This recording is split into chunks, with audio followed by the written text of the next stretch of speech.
बच्चों, आज मैं आपको वाच्य बताने जा रही हूँ। वाच्य मीन्स वॉइस। आपने इंग्लिश में भी पढ़ा है वॉइस, एक्टिव वॉइस और पैसिव वॉइस। आज हिंदी में मैं आपको वाच्य बता रही हूँ। देखिए, वाच्य स्टार्ट करने से पहले मैं आपको कुछ चीज़ें बता देना चाहती हूँ कि वाच्य पढ़ते समय जब आप वाच्य को देखें, मेरे इस वीडियो को, तो उसमें सिर्फ एक आपको कुछ चीज़ें ध्यान में रखनी है। पहला क्रिया, कर्ता, कर्म और भाव।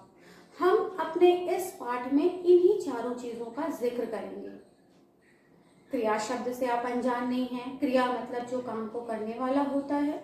कर्ता यानी जिसके द्वारा काम किया जाता है। कर्म, कर्म यानी कि वाक्य में कर्ता के द्वारा जो काम किया जाता है उसमें हम कर्म कारक के विभक्ति चिन्ह को देखते हैं। और भाव यानी कि किसी भी वाक्य में उस वाक्य को किस भाव से बोला जाता है, मीन्स किस फीलिंग से बोला जाता है। तो सबसे पहले हम वाच्य में देखेंगे कि वाच्य कहते किसे हैं। तो बहुत ध्यान से देखिएगा कि वाच्य की डेफिनेशन क्या है। कि सबसे पहले क्रिया के जिस रूप से यह पता चले कि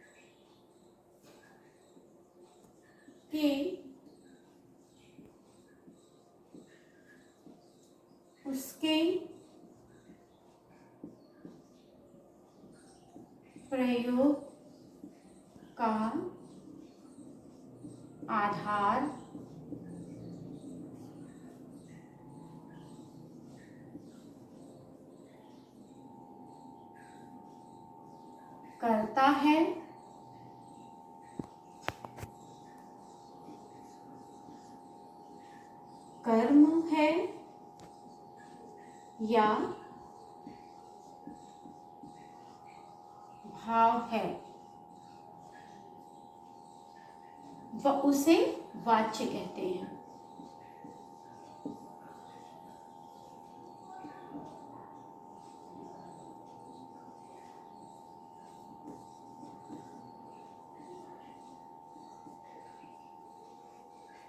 यहां मैंने लिख दिया कि क्रिया के जिस रूप से यह पता चले कि उसके प्रयोग का आधार कर्ता है, कर्म है या भाव है, उसे वाच्य कहते हैं।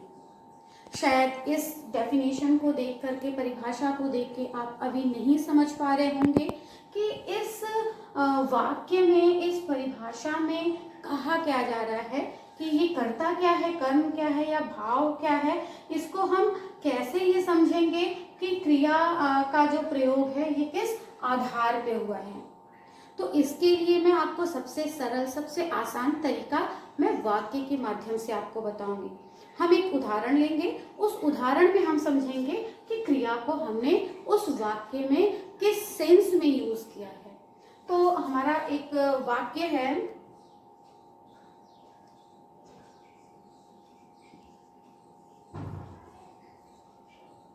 मोहन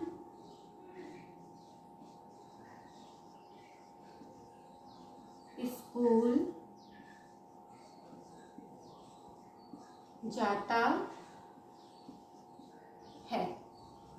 सबसे पहले इस वाक्य में हम देख लेते हैं कि हमें ये जानना है कि इसमें हमें कैसे पता करना है कि क्रिया के जिस रूप से, रूप क्या है, रूप का मतलब होता है लिंग, वचन या कारक, कि यहाँ पे इसका रूप क्या है। सबसे पहले वाक्य में हमें तीन चीजें अलग, हमें इसमें से जो हमारा आधार है, कर्ता, कर्म या भाव, इन सब चीजों को हमें वाक्य में पहचान लेना चाहिए। सबसे पहले हम देखेंगे इस वाक्य में क्रिया।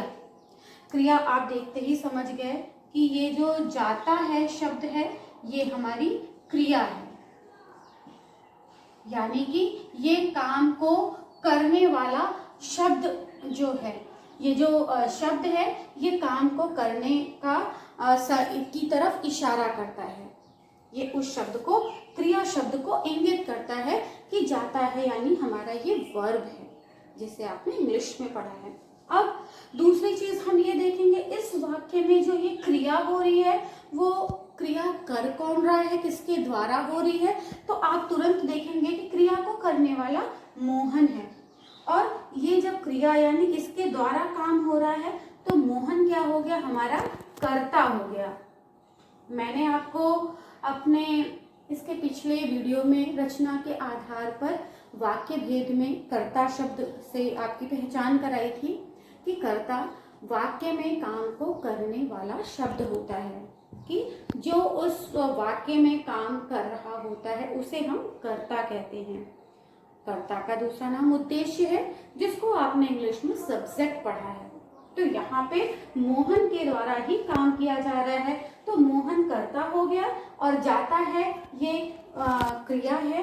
अब ये आपका जो ये स्कूल शब्द है ये क्या है, अब हम देखेंगे कि मैंने इसमें और भी चीजें आपको बताई हैं। कर्ता मैंने आपको बता दिया, क्रिया बता दी। यहाँ पे अब हम देखेंगे कर्म और भाव। तो अब हम देखेंगे कर्म, क्योंकि भाव जो है ये मैं आपको जब भाव वाच्य बताऊंगी तो उसके अंतर्गत आपको बताऊंगी कि भाव में सिर्फ फीलिंग्स होती है। कभी कभी क्रिया के माध्यम से ही क्रिया के द्वारा ही वाक्य सफिशिएंट हो जाता है और उससे एक भाव निकल आता है, बिना कर्ता के भी हो जाता है। तो यहाँ पे अब हम देखेंगे कर्म। अब आप ये सोचेंगे कि कर्म हम कहते कैसे हैं, तो आपको याद होगा कि आपने अपने पिछले क्लासेस में कारक पढ़े थे, 8 कारक पढ़े थे। उन्हीं 8 कारक में एक आपका कर्म कारक भी है। हमारे इस वाच्य चैप्टर में आप 2 कारक से परिचित होंगे, एक कर्म कारक और दूसरा हमारा करण कारक।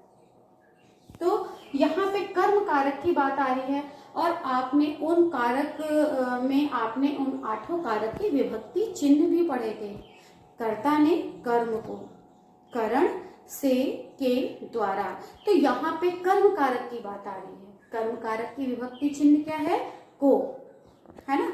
जब आप किसी वाक्य में, जरूरी नहीं है कि वाक्य में को शब्द लिख कर ही आ जाए, क्योंकि कर्म कारक जनरली यानी आमतौर पे छुपा हुआ होता है, लेकिन उसका सेंस जरूर निकलता है। अगर आप चाहें तो यहाँ पे को शब्द का कर्म के बाद लगा सकते हैं कि मोहन स्कूल को जाता है।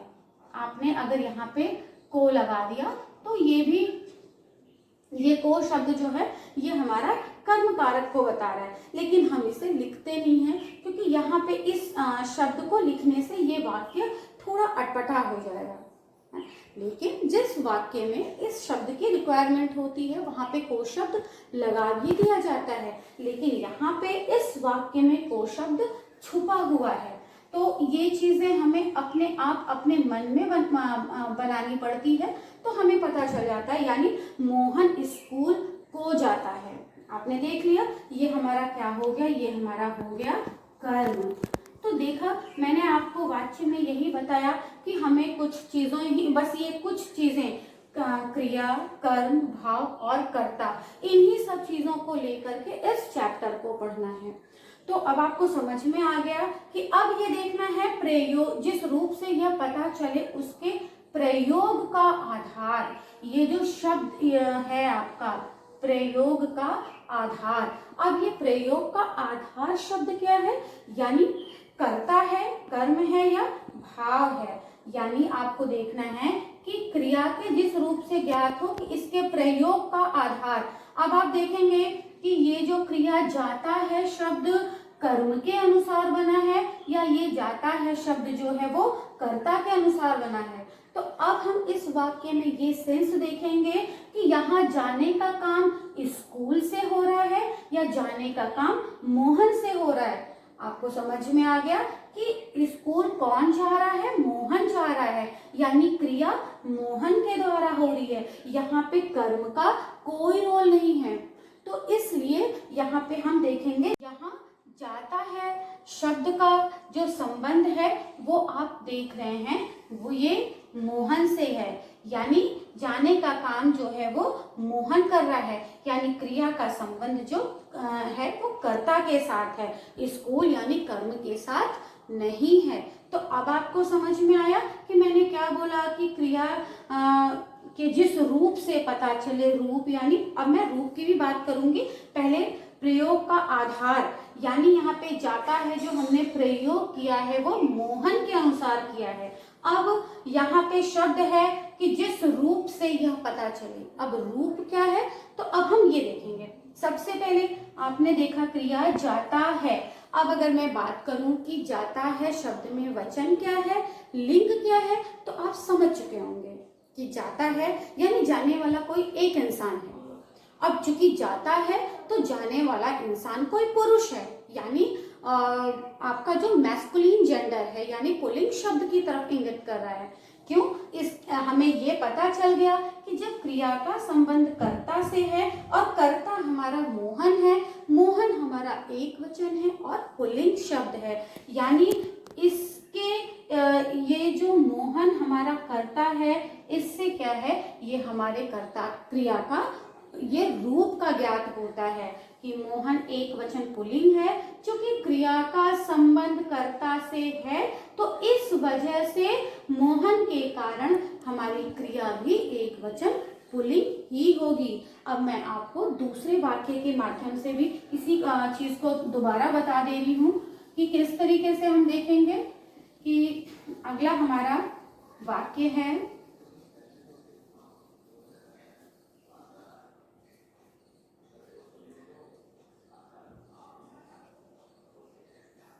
रेखा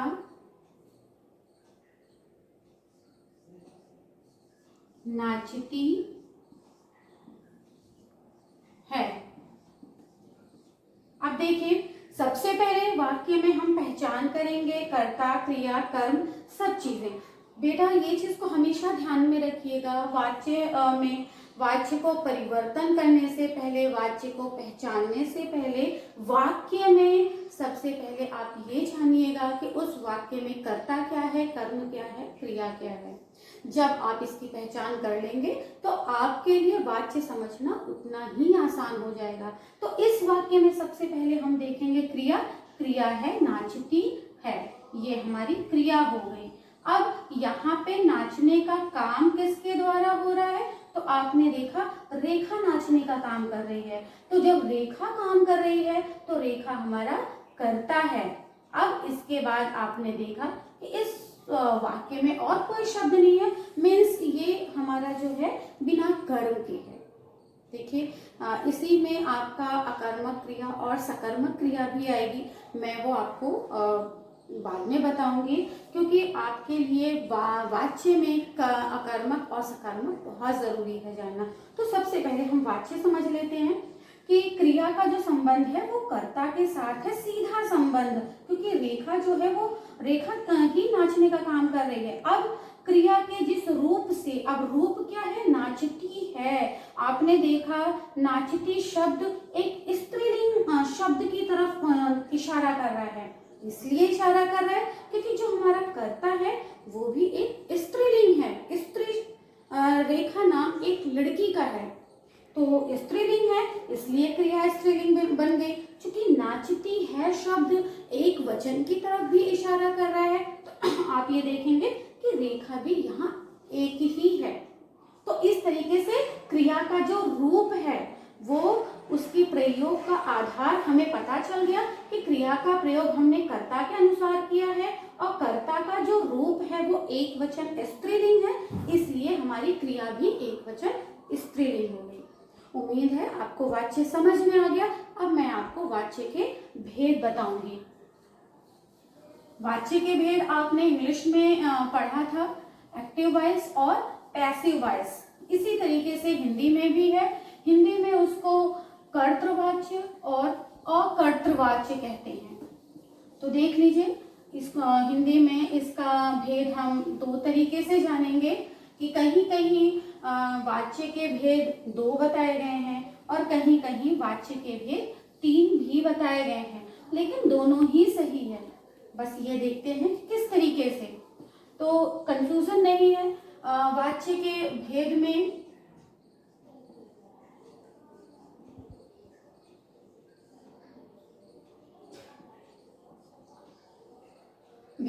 मैंने बताया कि जब हम दो भेद समझेंगे, जब दो भेद की बात करेंगे, तो पहला जो है वो है हमारा कर्तृवाच्य।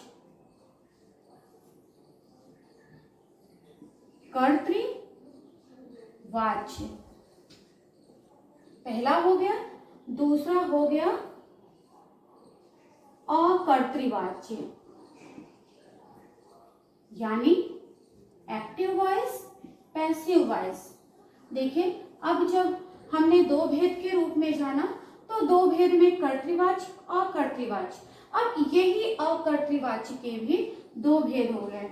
पहला हो गया हमारा कर्मवाच्य और दूसरा हो गया हमारा भाववाच्य। देखिए, जब ये हमने दो नाम के हिसाब से समझा कि वाच्य के दो भेद हैं, तो पहला हो गया कर्तृवाच्य, दूसरा हो गया अकर्तृवाच्य। अकर्तृवाच्य के भी दो भेद हो गए, कर्मवाच्य और भाववाच्य। लेकिन अगर हम ये कहेंगे कि वाच्य के तीन भेद हैं, इस चीज को ध्यान में रखेंगे आप कि अगर हमने दो भेद समझा तो हमारे ये हो जाएंगे, लेकिन हमने अगर तीन भेद की बात की, तीन, तो यहाँ पे अब क्या है, ये हो जाएगा कर्तृवाच्य,